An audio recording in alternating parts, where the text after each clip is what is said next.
वहीं कांग्रेस और national conference के अरकान असेंबली की मीटिंगों के बाद दोनों पार्टियों के एमएलएस की मुश्तरका meeting chief minister Omar Abdullah की रिहाइशगाह पर मुनक्किद की गई। कांग्रेस के सीनियर लीडर और एमएलए जीए मीर ने कहा कि यह मीटिंग बहुत अहम है और रियासत का दर्जा बहुत बड़ा मसला है। मीर ने कहा कि इसके अलावा और भी बहुत से मसाइल हैं। नेशनल कॉन्फ्रेंस और कांग्रेस के तमाम एमएलएज ने मिलकर लाहे अमल बनाई है।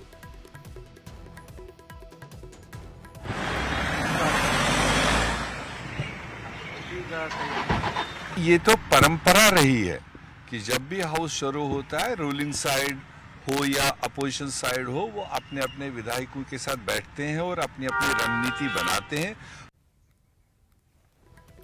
नेशनल कॉन्फ्रेंस के सूबाई सदर रतनलाल गुप्ता ने कहा कि आइंदा बजट सेशन से कबल नेशनल कॉन्फ्रेंस अपनी हिमायती जमातों के साथ मिलकर हिकमत अमली बनाएगी ताकि रियासत का दर्जा देने और इस तरह के कई दीगर मसाइल पर बीजेपी को घेरे में लिया जा सके। उन्होंने कांग्रेस के अरकान पार्लियामेंट से भी कहा कि वो पार्लियामेंट के अंदर रियासत का मसला उठाकर मरकजी हुकूमत पर दबाव डालें। नेशनल कॉन्फ्रेंस के प्रोविंशियल प्रेसिडेंट रतनलाल गुप्ता हमारे साथ मौजूद हैं। आज विधायक दल की जो है आज मीटिंग है पार्टी की और उसके बाद एक जॉइंट मीटिंग भी है। क्या कुछ आपको मुद्दे रहेंगे, क्योंकि बीजेपी का कहना है कि नेशनल कॉन्फ्रेंस और उमर अब्दुल्ला ये जानते थे कि यूटी में किस तरह के इख्तियार उनके पास होते हैं, तो अब बवाल मचाने का क्या फ़ायदा?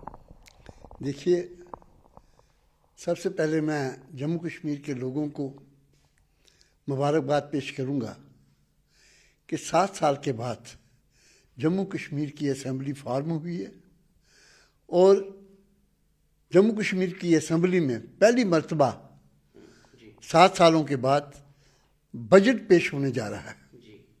ऑनरेबल चीफ मिनिस्टर साहब जनाब उमर अब्दुल्ला जी, जो फाइनेंस मिनिस्टर भी हैं, वो बजट पेश करेंगे और जम्मू कश्मीर के जितने भी मुतालबात उसमें होंगे, फाइनेंशियल सिस्टम होगा, वो सारा उसमें बयान किया जाएगा।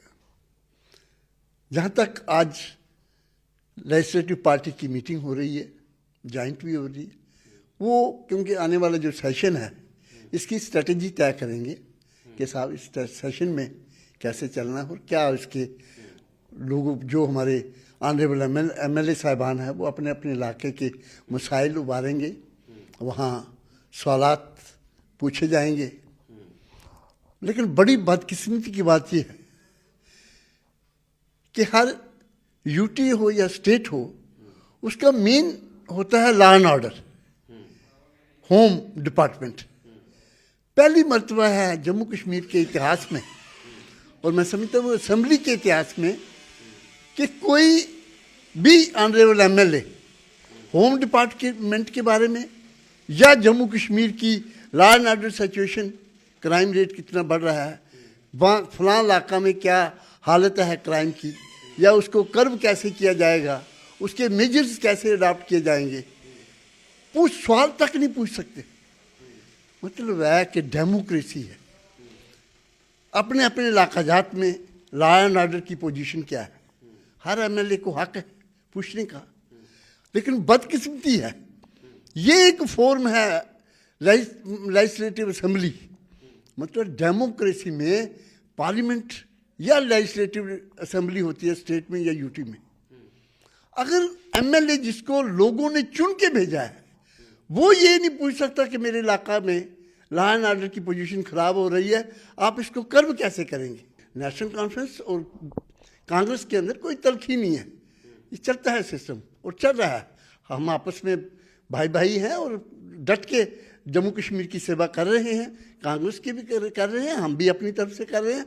और बड़े दुख की बात यह है कि कांग्रेस के 100 मेंबर पार्लियामेंट होने के बावजूद वो इनको ये मसला पार्लियामेंट के अंदर उठाना चाहिए, बल्कि महात्मा गांधी जी का वहाँ जो मुजस्मा लगा हुआ है उसके नीचे बैठ के उनकी आशीर्वाद लेके इन्होंने ये जम्मू कश्मीर की जो जद्दोजहद मैं समझता हूँ, ये अब तो जद्दोजहद बन रही है। वो कहते हैं हम जम्मू कश्मीर में जद्दोजहद कर रहे हैं, किस लिए? स्टेटहुड के लिए। वहाँ करें ना जरा, पार्लियामेंट के अंदर जरा अपना जलवा दिखाएं ना। तो मैं ये समझता हूँ कि अब कांग्रेस हमारे अलायंस है, वो सेंटर के अंदर पार्लियामेंट के अंदर सेशन है, उनको ये मसले ये उठाना चाहिए।